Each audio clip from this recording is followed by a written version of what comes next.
It's all quiet in the underground bunker. Doors closed, locks bolted. But the Great One isn't just resting on his laurels. He's making sure your weekend is even better by giving you his best. This is the best of Mark Levin. What a day, right? My wife and me, we started watching the tube around 1, 2 in the morning, and here it is. 6:06 p.m. Eastern Time. Watching every bit of it, because it is historic in every respect. And making some calls and taking some calls from fantastic people who've had various roles in this process. Let me start with Saturday night.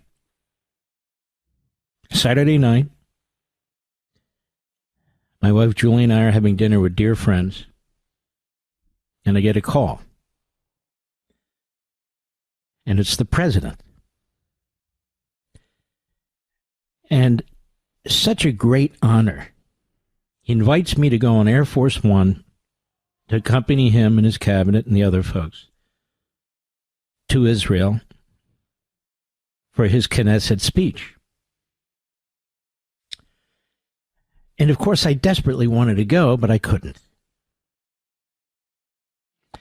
And of course, online, people are making all kinds of horrendous comments about why I wouldn't or couldn't. So I feel compelled just to share with you I couldn't, because I'm not comfortable leaving the country with my brother as ill as he is. That's why I didn't. But it was a fantastic event.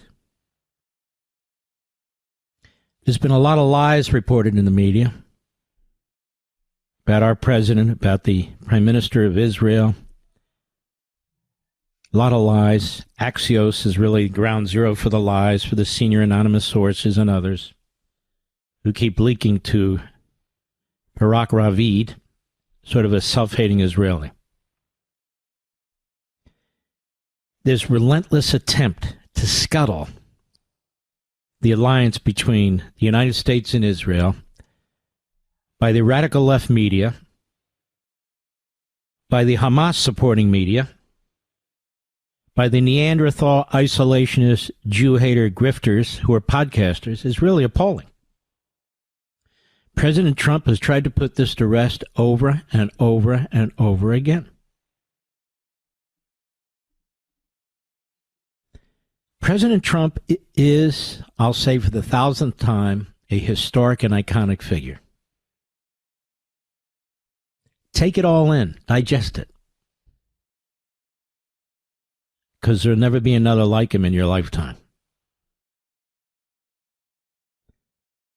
And he approaches life, and he approaches events, and he approaches problems as a man who's out to solve things. And he doesn't like to be told no. And so he makes progress where others could not. Now, I've heard it said that what was really pivotal, some of our friends regurgitating this, and really driving this action towards peace, getting it over the finish line, was when the Israelis hit that building, that room in Qatar, trying to take out the leadership of Hamas. And that infuriated the president, and that's when he decided to force Israel's hand, pressure Israel.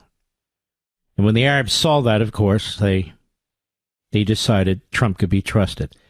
That is a lie. Even Trump said he never hollered at. There's no heated discussions with Netanyahu, but it doesn't matter. People are leaking, and people want to project this and regurgitate it. I see it a little differently as a matter of logic. That Qatar got the message that no matter who they hide or how they hide them, they can be reached. Like the leadership of Hezbollah that doesn't exist anymore. Like the leadership of Iran, 3/4 of which was wiped out.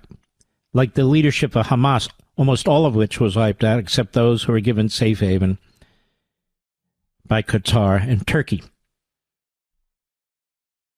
And what we learned from the ambassador to the United States from Israel in my show on Saturday night, Life, Liberty, and Levin,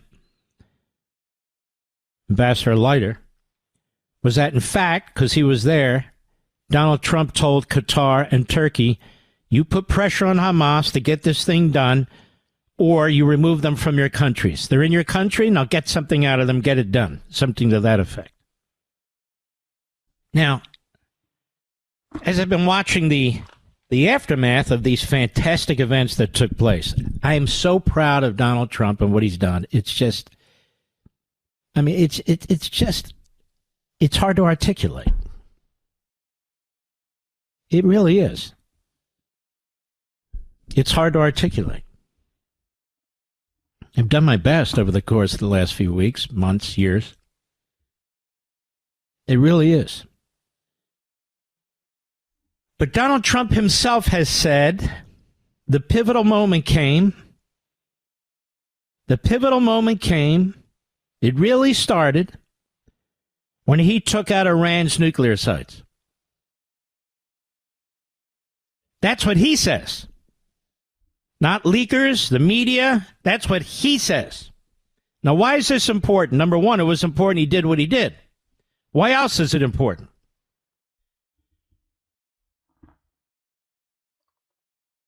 There were individuals claiming to be MAGA. Some of them in the House. Some of them with podcasts. Some of them with subscription platforms. Some of them who are comics. And on and on and on. Grifters all. Who told you that Donald Trump should not hit those Iranian nuclear sites.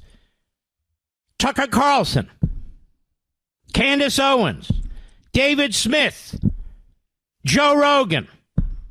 Who else? Many others. A friend of mine who I shall not mention right now. It's just, I don't want to. But others. And others.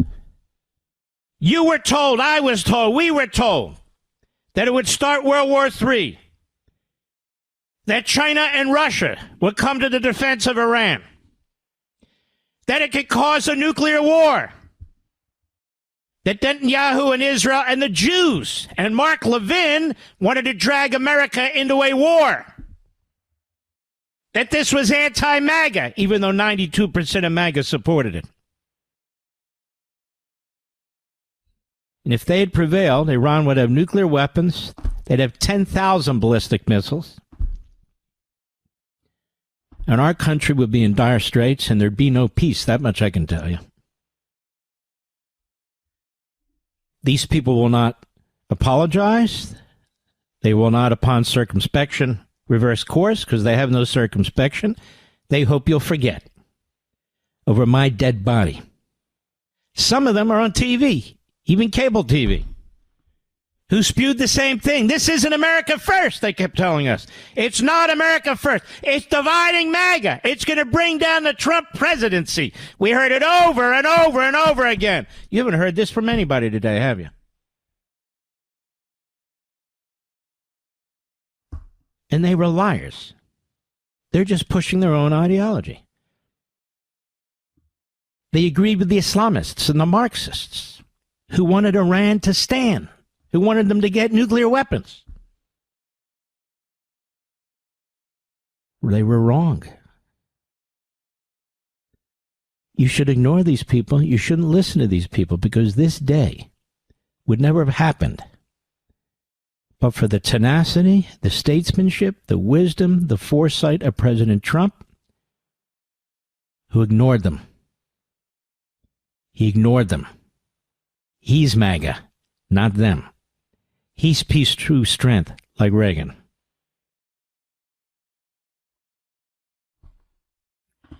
For me, I don't have to defend myself. I was right. Now, why was I right? Because I'm Nostradamus? No. It's called the ability to reason.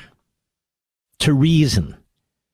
not to be driven by ideology, to be driven by reason based on sound principles. It's called prudence. That's it.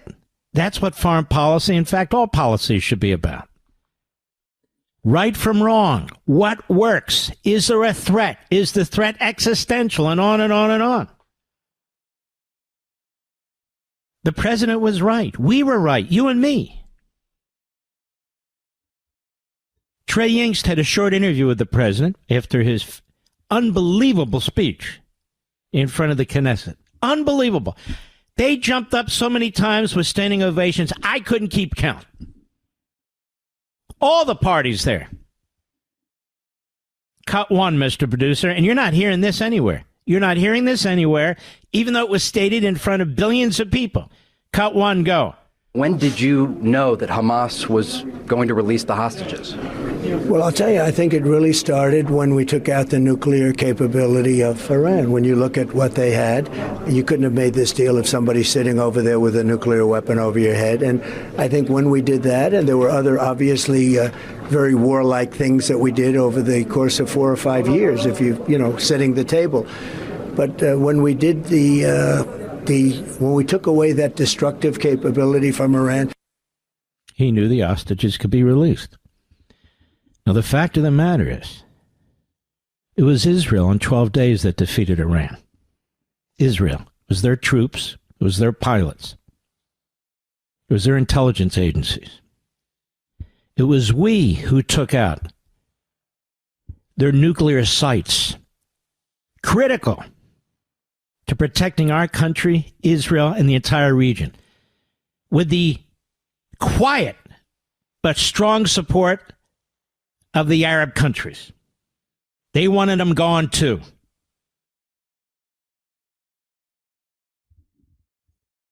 Taking out the nuclear sites. What do you make of that, America? What do you make of that? Mark Levin.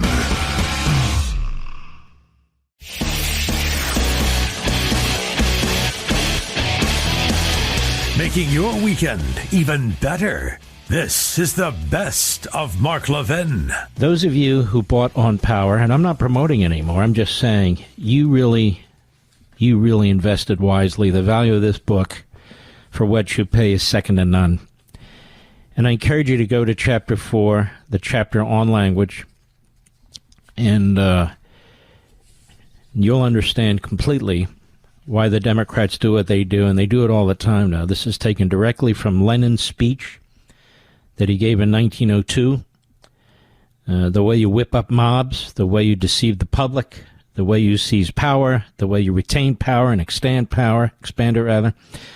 And this is what the Democrats are doing. They're trying to somehow pigeonhole this sort of Leninist propaganda operation, agitprop, into the American system. And it has its successes. There's no question about it. But it's definitely in place. The whole purpose is to mislead. The whole purpose is to agitate for action against your opponents. I mean physical action. To fearmonger and to misinform. And in the case of a republic like ours, it is really a dagger at the heart of the civil society. And I want to get into that in a little bit, but before I do, and it's important, because it's happening and it's going to get worse. I'm going to read something to you from the editorial pages of the Wall Street Journal. And I don't always agree with those editorial pages, but they often have opinion pieces as well as editorial board pieces that are superb. Again, I don't always agree, but so what? This one I think is very powerful. Very powerful. It was out the other day. The peace deal proves Netanyahu's critics were wrong.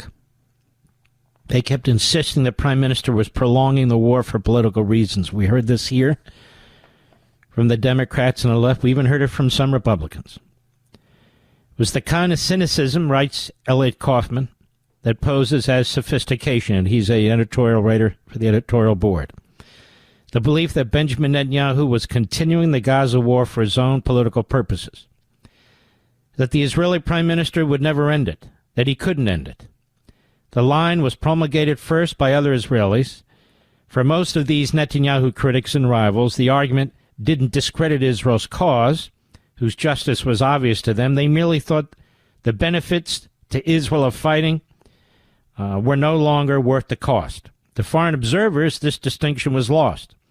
It became the conventional wisdom of the United States liberal establishment that Israelis and Palestinians were dying for no reason other than to keep Bibi in power.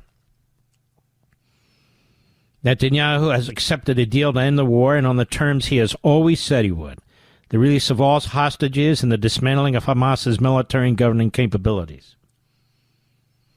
The Trump deal promises this, and unlike previous proposals, leaves Israeli troops in a position to enforce it, should the International Stabilization Force fail to do so, and I'm going to get into that. Where the hell is it? In that case, President Trump says that Israel will have his full backing to act, and given his record, Israelis have reason to believe him. That wasn't the case with President Biden. Now, the story suggesting that Mr. Netanyahu had to be strong-armed into these favorable terms are themselves to Israel's advantage, as the Prime Minister has long maintained any day after plan for Gaza with his name on it would face strenuous opposition throughout the Arab world. Better for Mr. Netanyahu to maintain his distance and smile on quotes like the one from think tank eminence Aaron David Miller to the New York Times, quote, "The ceasefire and hostage release, if it happens, only came to fruition because of Trump's willingness to pressure Prime Minister Netanyahu." So to hear Mr. Miller tell it, Netanyahu really didn't want to receive all the hostages up front while still troops in half of Gaza, while keeping troops in half of Gaza, terms that earlier would have been dismissed as an Israeli fantasy. But Mr. Trump simply left Netanyahu no choice. What he's saying is this is what Netanyahu had always wanted. The president himself tried this one on Axios reporter and CNN analyst Barak Ravid. Quote, "I said, Bibi, this is your chance for victory. He was fine with it." Mr. Trump told Mr. Ravid, "He's got to be fine with it. He has no choice. With me, you got to be fine with it." It is true that Mr. Trump didn't ask but told Israel to cease fire for the last stretch of negotiations. This was after Prime Minister Netanyahu had accepted the deal and Hamas had given a yes. But it was a yes but reply. It is also true that Mr. Ravid is an alumnus of Israel's left-wing Haaretz newspaper, its radical, self-hating newspaper. In the lead-up to the June strikes on Iran, Mr. Ravid's antagonism toward Netanyahu made him the White House's favorite recipient for leaks about a break between the president and the prime minister, and as part of the deception campaign, it worked fabulously. In other words, the guy's not only a leftist who hates Netanyahu and is a self-hating Israeli, but he's a clown. He's a clown. They leaked stuff to him that worked in their favor when they were getting ready to attack Iran. Meanwhile, between those strikes on Iran, the deal, the Abraham Accords, Mr. Netanyahu has helped deliver Mr. Trump's greatest success abroad in each of his terms. Now, the sour grapes argument today is that Israel could have had this deal at any time, but it isn't true. Hamas had always demanded Israeli withdraw from all of Gaza in exchange for the hostages. That way, Israel would forfeit much of its leverage before any Hamas disarmament took place. None would be likely to follow, and Hamas might well have secured the post-war future it desired. Intent is difficult to determine. It could be that after the failure of October 7, Netanyahu believed he needed a total Israeli victory to redeem his personal legacy for the history books, or at least for the next election. He doubtless also believed that his government's survival was in the national interest and made compromises to keep it afloat. Such intermingling of motives is normal in politics. But what if Mr. Netanyahu was just right? Give him the benefit of hindsight, given that benefit, and look at the previous junctures at which he was condemned for not bringing the war to a conclusion. In other words, if he had done what his critics had said, brought this war to a premature conclusion, none of this would have been happening. Political survival had to be the explanation, his critics charged. But isn't it good for Israel that the prime minister didn't buckle under the pressure before Israel had taken Rafah, killed Hamas leader Sinwar there, cut off Hamas's arms smuggling route from Egypt, that he didn't settle for peace and quiet while Hezbollah's Nasrallah and missile arsenal still loomed over Israel like a sword of Damocles, while the Iranian nuclear program was still intact and advancing toward a bomb. He's saying none of this would have been stopped had he typically agreed, as most prime ministers would have, and as Biden was pressuring and Europe was pressuring, for a premature ceasefire.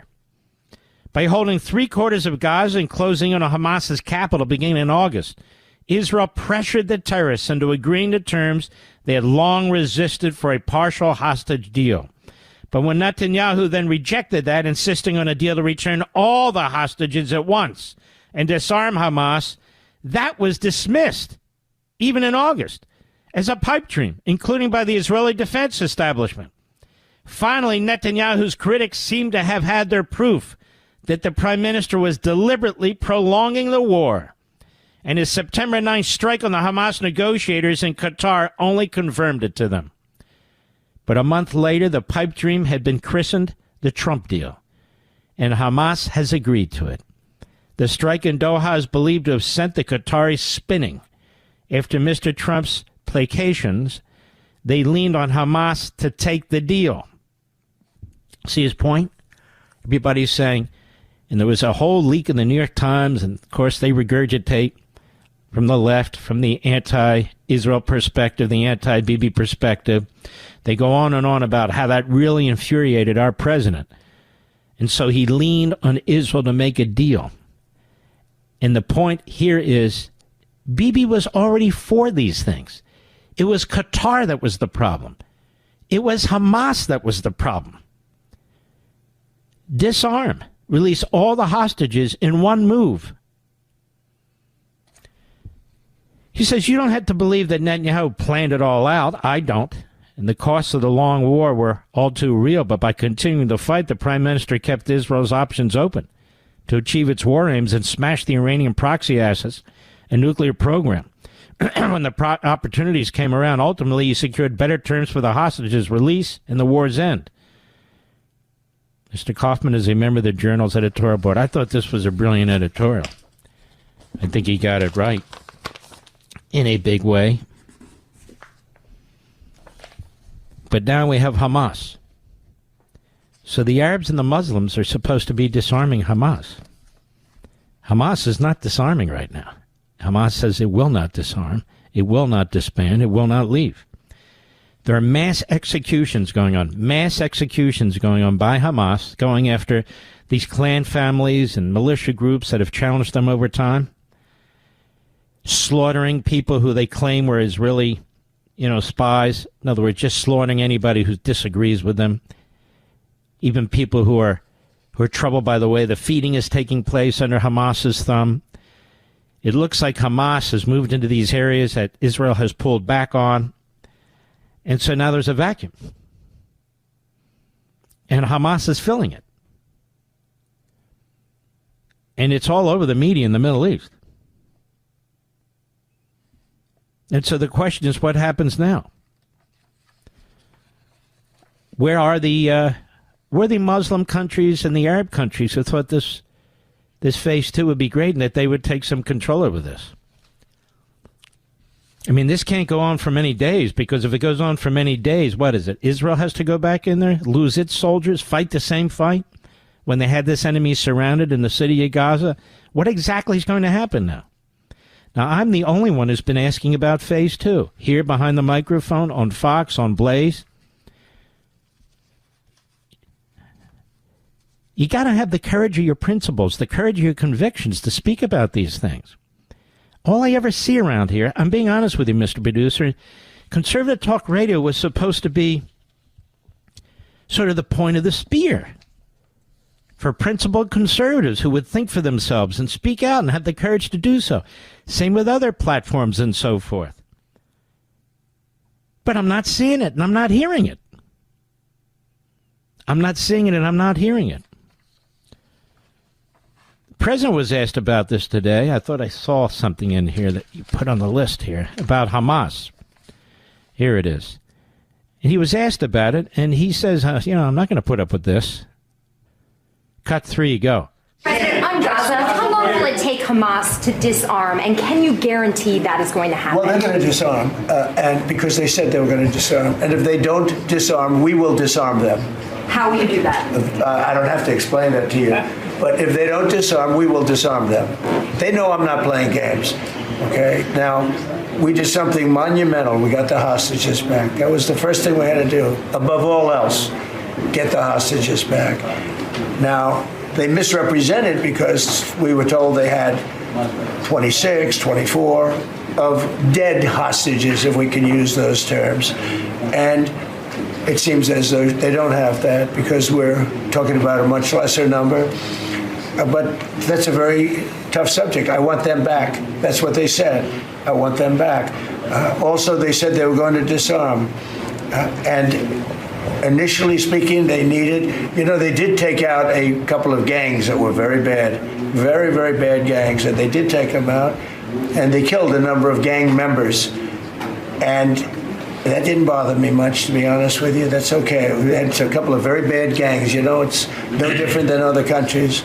Like Venezuela sent their gangs into us, and we took care of those gangs. We have Washington, D.C., is one of the safest cities in the country. It was one of the worst cities in the country if you go back just a little while ago, right? Now it's safe. You can walk to work. Isn't it nice? But we have told them we want to disarm, and they will disarm. And if they don't disarm, we will disarm them.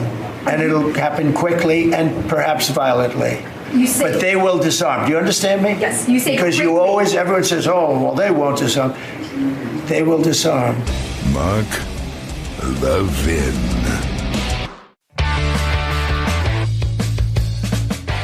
You're listening to the best of Mark Levin. There's a piece in Politico, which we all know has been on the government payroll under the Democrats with USAID, USAID, literally. And it's rather left-wing. And it has a story in there about these young Republicans over an 8 to 9 month period who were communicating, they thought, privately with each other.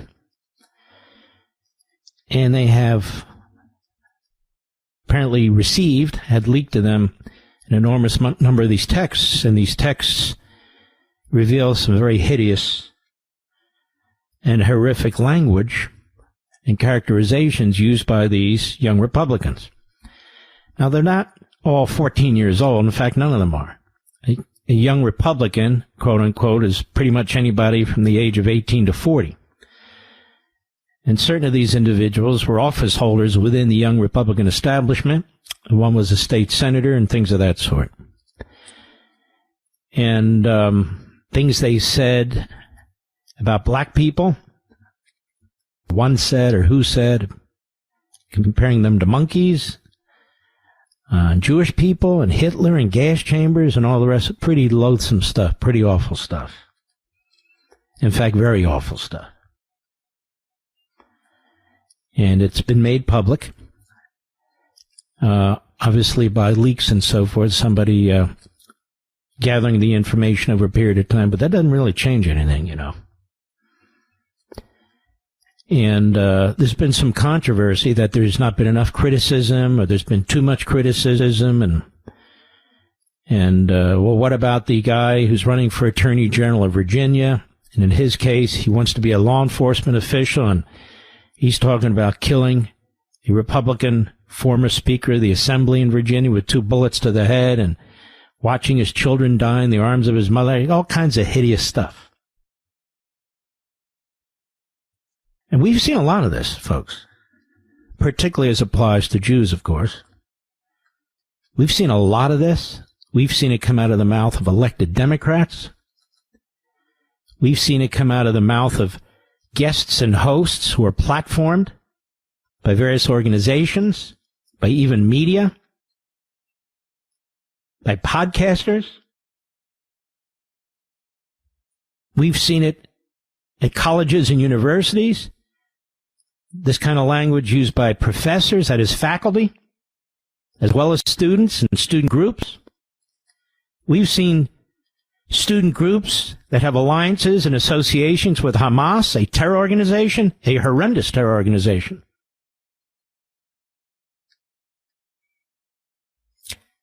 And I've also found it interesting, since I've taken on the grifters, fake MAGA, isolationists, Jew haters, Holocaust deniers, I've also found it quite disturbing that you have media outlets, some of which claim to be independent, and websites, but more than that, that try to draw as much, activity to their websites, as many eyes and clicks and so forth to their websites, that's how they make money, these hits, as possible, through their headlines, by promoting controversy, and by attacking people who are attacking these other people who are making these horrendous statements. And then they sit back and they say, isn't this horrible? Isn't this horrible? When they're participants in it. Politico, by the way, being one of them. Mediaite being another one. But not just them. The Drudge Report, the New York Times, the Washington Post, scores of media outlets. Look how they're promoting Marjorie Taylor Greene now. They love her. But look how they've promoted Tucker Carlson and Bannon and Owens. So here's what I posted today. I had to post it 2 or 3 times because my iPhone, as I tapped it out with my right forefinger, kept changing words. We finally got it right, Mr. Producer? All anti-Semitic, racist, and bigoted messaging and other forms of communication should be aggressively condemned. I don't care if it's young Republicans or young Democrats, members of Congress, too many to count, media that platform and promote such poison, which is often, organizations that invite bigots as speakers and debaters, podcasters, comedians, and on and on. I also find it disgusting that some of those condemning the young Republicans in Politico, who most certainly should be condemned and removed, are as guilty as they are with their headlines and storylines and promotion of a long list of bigots. It's sinister. Even worse, those who routinely and publicly promote this garbage for their own ratings or clicks, etc., so-called media, are not even ashamed of it and seek to monetize it or worse.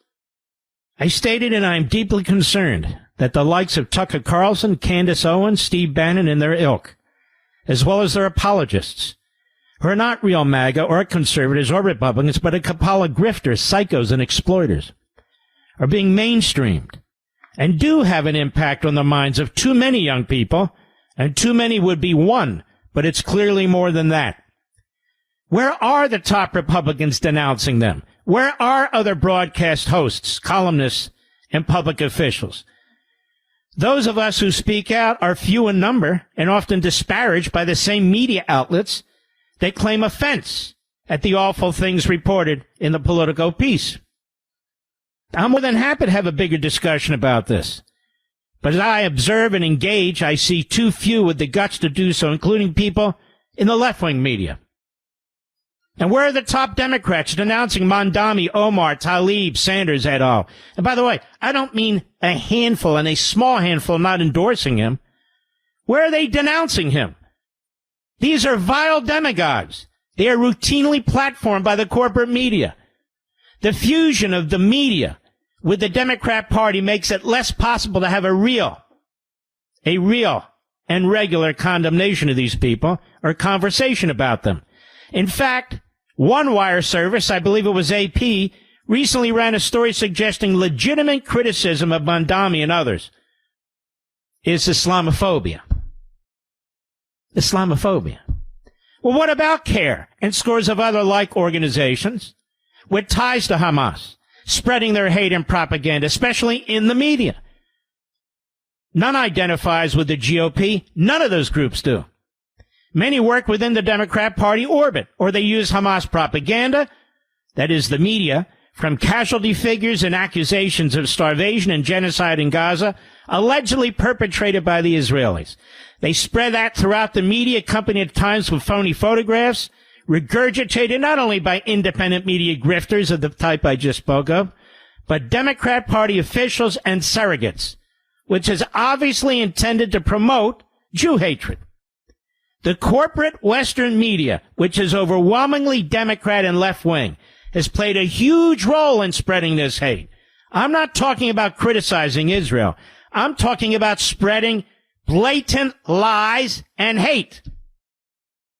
The rot within the Democrat Party and their media, not to mention their allied academic institutions, promotes the soft, if not outright embrace of terrorists and Marxist ideology, language, and front groups. What about the language used by the Democrats on any given Sunday on one of their network or cable shows against President Trump when he enforces the immigration laws, cuts programs and spendings, gives a speech and so forth? And I could go on and on. I wrote extensively about this on Freedom of the Press. Now, obviously, there are times when such analogies against certain individuals or movements actually fit, but not against this president and his millions of supporters. Last time I checked, he's the best friend Israel ever had, and he's the most openly and aggressive fighter against anti-Semitism in this country. Ever. This is nothing but agitprop, as Lenin called it. And part of the problem, the corporate media, numerous media websites, and desperate podcasters, among others, are a huge part of all of this. This cancer is in fact spreading. So Politico does the story on young Republicans. It's even worse. It's far worse. And Politico is a participant. In the meantime, I look forward to reading the text Politico will undoubtedly secure from elements within the Democrat Party to prove how ubiquitous this problem is, right, Politico? Now, for the morons out there who keep yelling free speech in the First Amendment, who don't know the Constitution from toilet paper because they're ignoramuses, this isn't about free speech. I'm not talking about the First Amendment and government action. I'm talking about we, the people, defending our civil society and our way of life from an evil and darkness that threatens them and those individuals and institutions that are spreading them. You see, we're allowed to use free speech too. We're allowed to use freedom of association too. We're allowed to turn people off. We're allowed to defund them. It's all in private, free activity. We must stop promoting these people. They're destroying our country. They're destroying our youth. They're destroying our party. They've destroyed the other party. And the left uses them. They attack them. And they use them and promote them. If we had a real press in this country, a press that really cared about this country, press that really cared about American principles, this would be a different place. A different place. Mark Levin.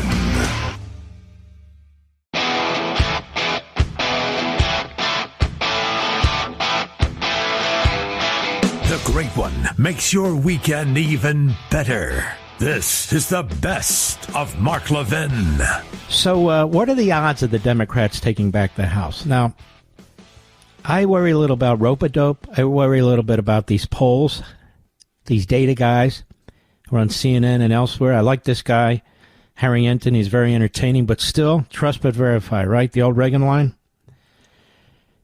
We better fight like hell or we're going to lose the House. That's Mark's view. That is my view. We better fight like hell. We're going to lose the House. We lose the House. We lose the presidency. We lose the agenda. And we might lose the next presidential election. We cannot lose the House, folks. Now, we don't want to lose the Senate either. So what I'm saying is the House and the Senate, but we need to fight like hell. Like our country's on the line, because it is on the line. Because it is on the line.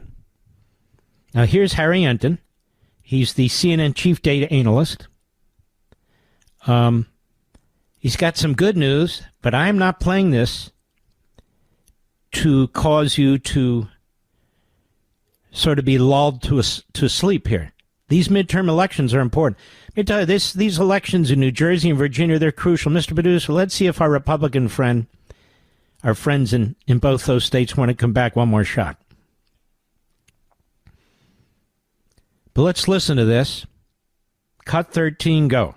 So, if you go back 6 months ago, you go back to April, Kate Baldwin, what were we looking at? Well, we were looking at the Democrats with a very clear shot of taking control of the U.S. House of Representatives, according to the Kalshi prediction market odds. We saw them at an 83% chance. But those odds have gone plummeting down. Now we're talking about just a 63% chance. While the GOP... Stop. See that? 63%. That's still a landslide by any measure. 63%. Okay? 63%. Now, again, a poll is a poll is a poll. I'm not big on polls, but I want you to listen to this because people are playing it on TV and radio. I'm playing it, but for a different lesson. How many times have we heard about us winning massively midterm elections? I remember one of my friends who's very well known. He was on Fox talking about picking up 60 House seats and getting close to 60 Republicans in the Senate. What? He's a smart guy, too. People get carried away with this stuff. I'm Mr. Reality. It's true. Go ahead. Rocket, up like gold, up from 17% to now a 37% chance. So we'll look like a pretty clear... So Republicans have a 37% chance of retaining the House. Does that sound like a lot to you, Mr. Producer? It sounds like a pittance to me. Going from 17 to 37%. Now, I don't know if any of this is true. And by the way, we have a long way to the election, the midterm election. But I do know this. We need to keep registering. We need to keep active. We need to keep pushing the agenda. I know the Speaker of the House knows that. How do I know? Because I watch him. He's doing a hell of a job. But I'm not talking about elected members of the House and Senate. I'm talking about we the people here in our communities in these congressional districts. Can't sit back on this, folks. This is as crucial as a presidential election. And I'll bet you if Donald Trump were here, he'd tell you the same exact thing. Go ahead. In the House come next year has become much closer to a toss-up at this point, although still slightly leaning Democratic. 63 to 37 is not close to a toss-up. I usually like this guy. What the hell is he talking about? Look, I'm not into wishful thinking. I'm into thinking. There's a difference. 63 to 37%. Close to a toss-up? Seriously, America? If these polls are even right, and I don't know that they are, they could be deadly wrong.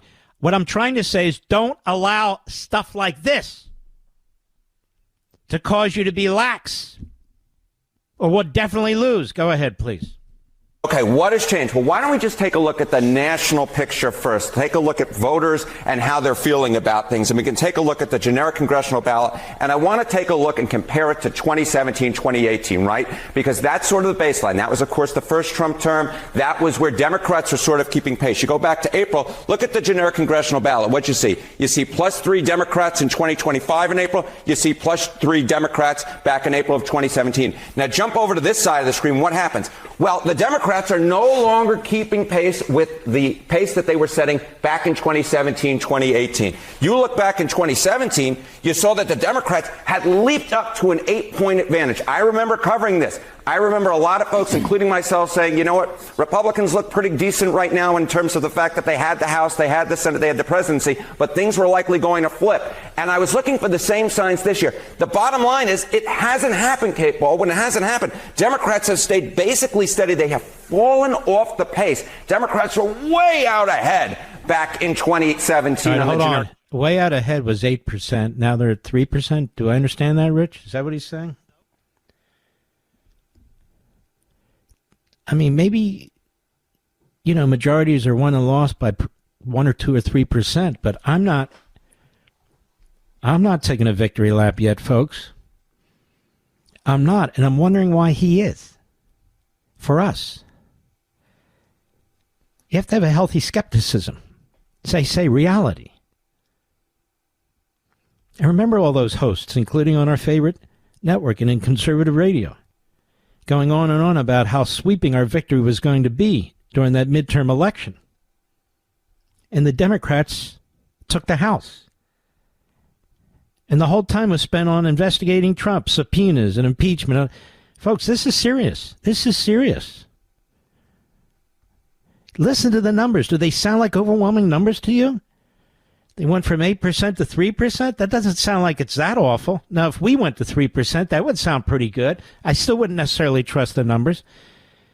They've dropped from 83% likelihood to 63% likelihood that they'll take the House, and the Republicans have rocketed up to 37%. Even the verbs that he uses to describe this, does that sound right to you? It doesn't sound right to me.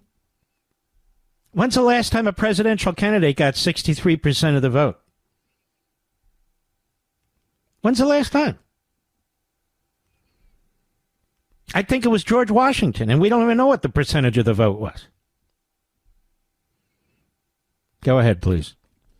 And now we're basically looking at Democrats ahead, but again, they are so far in back of the pace that they set back there. And so I think what a lot of folks are seeing, folks like myself, are saying, wait a minute, given what we might be seeing in redistricting, is this +3 All right, going? stop there. That's a different point, isn't it? Redistricting. This is where the president and some of these Republican state governors have done a very good job and an important job. For too long, the Republicans have sat back as the Democrats have gerrymandered their states to the point of absurdity. In Illinois, in California, in Massachusetts, where they don't even have a Republican seat. No, not because of all the voters, but because of the gerrymandering. And the Republicans didn't counter, but now they have. Abbott is a great governor. In Missouri, they've countered. They've picked up a seat. They're going to do the same thing. I don't know if they'll do it in time, though, in Florida, because certain state laws are different than other states. But now, wisely, Republicans under Trump and under some of the great governors are looking at states, and they're trying to figure out how to counter the Democrats who invented this whole thing. I've told you before, I think I must have been the first because people were so scared of being called names and so forth, that the whole point of the open borders was to create these new Democrat congressional districts and to improve their position in the Electoral College. That's it. And then eventually, through birthright citizenship, to have what they hope will be millions and millions of more Democrat voters. That's right. We discussed this. We've discussed this for years. I actually wrote about this, aspects of this anyway, in Liberty and Tyranny. Not about gerrymandering per se, but the change in the immigration laws in order to accommodate the Democrats. Mark Levin.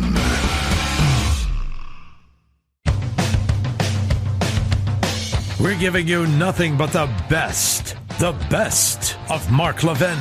Man, oh man, Shevitz, lots cooking out there. Elise Stefanik is so fantastic, the representative from New York. She needs to run for governor.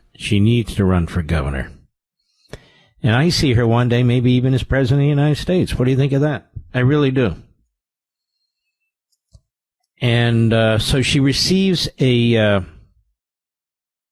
a text or something in her inbox from a New York Times reporter who's trying to do a hit on her on behalf of the Mandami campaign. You know, trying to turn criticism of him as a jihadist Islamist into Islamophobia. And that, of course, is part of the game. And so she writes, and I've just posted this to the New York Times so-called reporter, regarding your question that popped into our inbox, quote, I'm a reporter for the Times, that was the person who sent it, and I'm writing about Stefanik's comments in response to Mandani's Fox News interview. Mandani's campaign said that her comments calling him a jihadist were Islamophobic. Please let me know if you want to respond. Why, yes, Emma. I do want to respond, says Elise Stefanik. Please print in full. I call Zoran Mamdani a jihadist because he is. Zoran Mamdani is a raging anti-Semite. Mamdani is the definition of a jihadist, as he supports Hamas terrorists, which he did as recently as yesterday when he refused to call for Hamas terrorists to put down their arms. The same Hamas terrorist group that slaughtered civilians, including New Yorkers, on October 7, 2023. He's Kathy Hochul's endorsed jihadist communist who she has empowered to destroy New York City. It's why the New York State Democrat Party chair refuses to support him. It's why multiple Democrat members of Congress refuse to support him. It's why Chuck Schumer and Hakeem Jeffries have still not endorsed him, because Zoran is a jihadist who will destroy New York. Thank you. And that's how you respond, by the way, to the press when they're trying to create a narrative. She's not Islamophobic.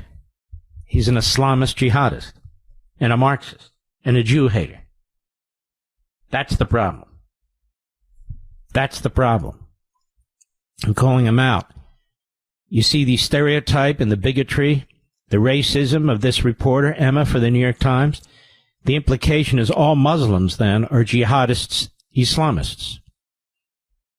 Right? And they're not. They're absolutely not. But that is the cover that the New York Times wishes to give him. Just as the New York Times gave cover to Castro. I find it interesting, Mr. Producer. I believe I'm the only one who said that this guy reminds me of Fidel Castro. And the New York Times reporting reminds me of how they treated Castro. So some guy on Fox today, working some beat, says exactly the same thing. Folks, this is a very influential program. The plagiarists love it. They love it, they love it, and they love it. Because that's what they do. They plagiarize, verbally and in writing. All right, let's get to this. What happened here? I lost all of them? Okay, bear with me, folks. Yeah, I guess I did. All right, we will continue anyway. John Bolton was indicted on 18 counts. Now, what happened here? Must be retribution. No, it's not retribution. I worked for three cabinet secretaries and one assistant to the President of the United States, who was head of presidential personnel and became Secretary of the Navy. All fantastic people. I never wrote a book about any of them.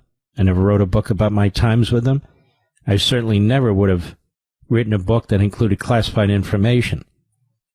In at least two of my positions, I had access to all kinds of classified information, and one, as Chief of Staff to the Attorney General, I had access to all of it.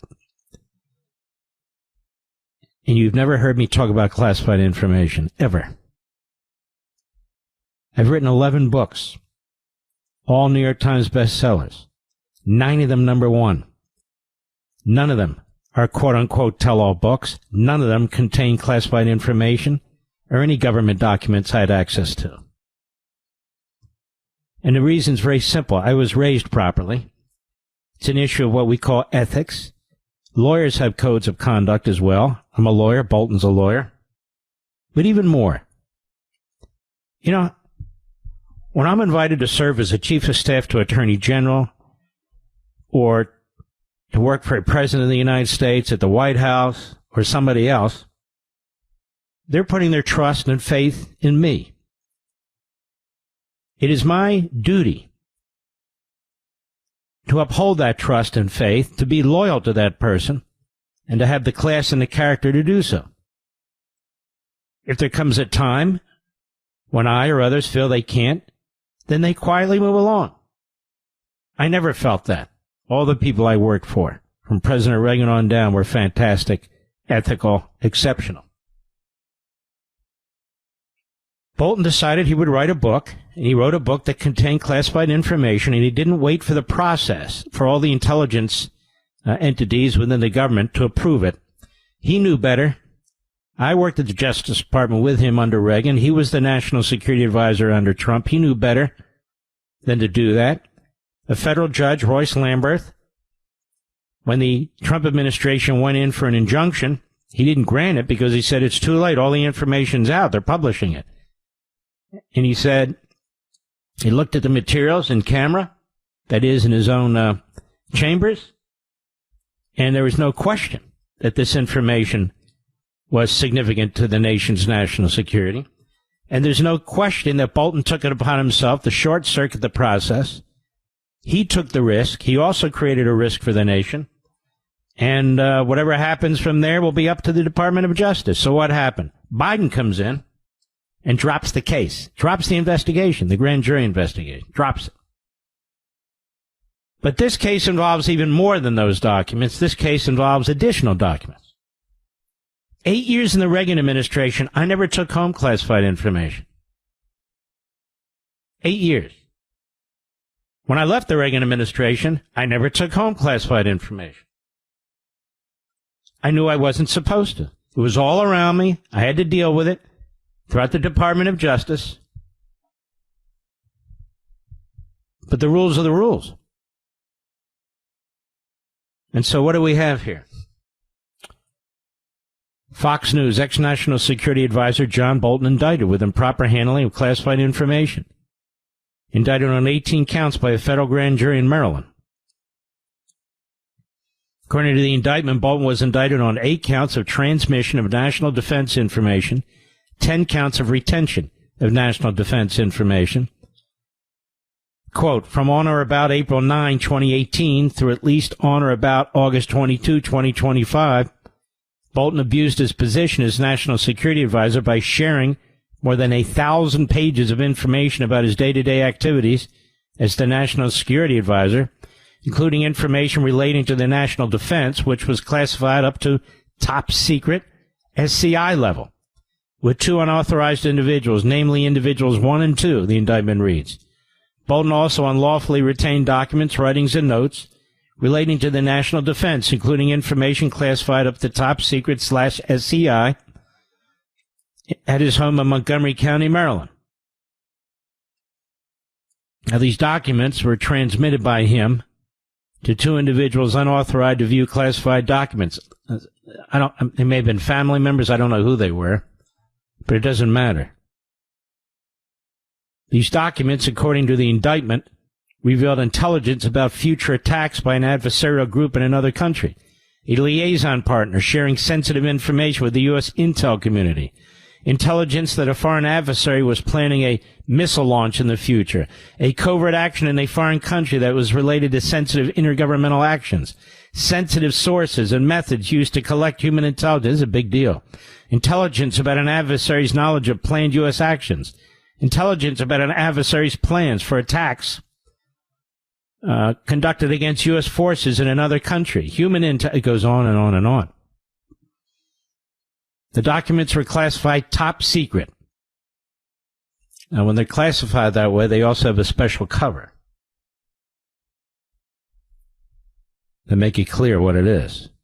Red and white cover. As for the document he allegedly retained, one document revealed intelligence about a future attack by an adversarial group in another country. Other documents revealed, and I just read a lot of it too, but they're significant documents. The documents range from secret to top secret. The FBI's investigation revealed that John Bolton allegedly transmitted top secret information using personal online accounts, retained said documents in his house in direct violation of federal law, said Kash Patel. The case was based on meticulous work from dedicated career professionals at the FBI who followed the facts without fear or favor. Weaponization of justice won't be tolerated. This FBI will stop at nothing to bring justice anyone who threatens our national security. Bolton's Maryland home had been raided by FBI agents in August. This search was focused on classified documents believed that Bolton possessed.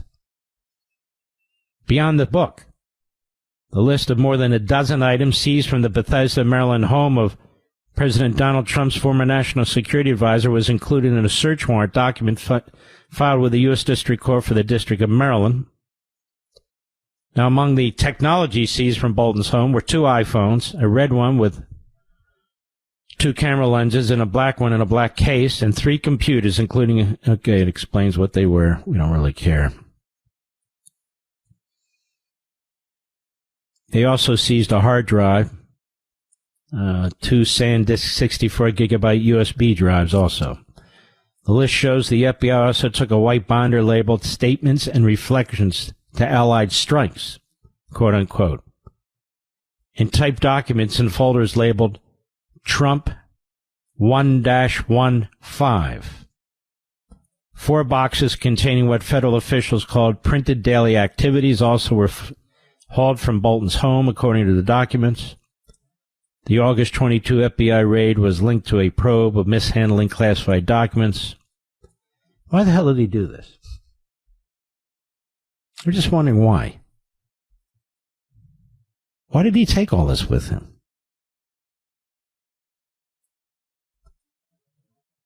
I can't give you any more details than that, but let's just say that John Bolton really had some nerve to attack Trump over his handling of classified information, a source told Fox News Digital.